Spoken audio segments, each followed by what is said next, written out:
Hello and welcome to this first real chapter of our course, which is called From Theory to Practice. And first, what we want to do is have a quick overview of what we are actually going to cover.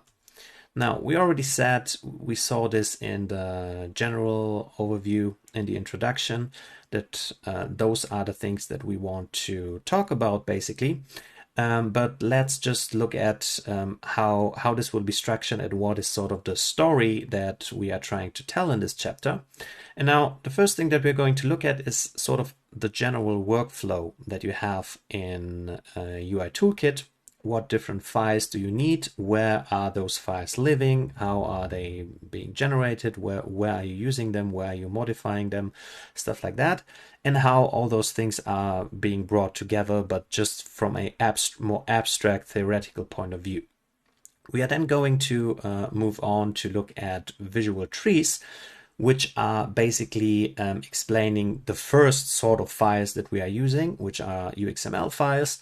And we will see why visual trees are a good idea to represent UIs in general, and sort of specifically in this case for UI Toolkit.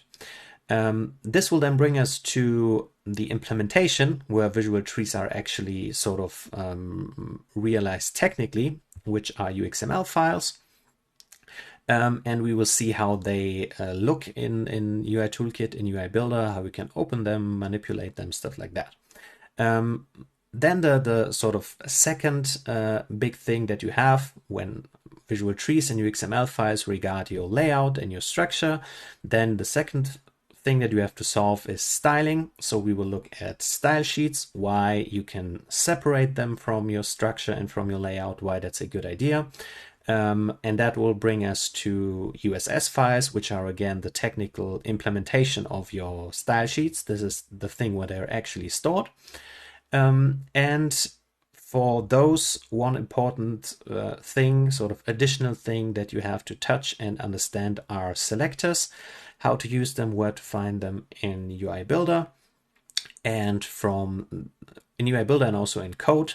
And from that we are going to move on to bring all of this together in one small little example, where you also add the final ingredient, which is a C# script.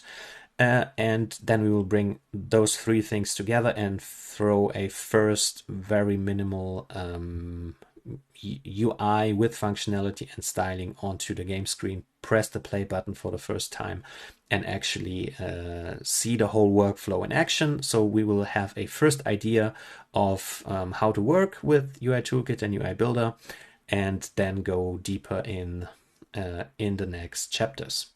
So that's the overview. I hope you will have fun with this chapter. See you in the next lesson.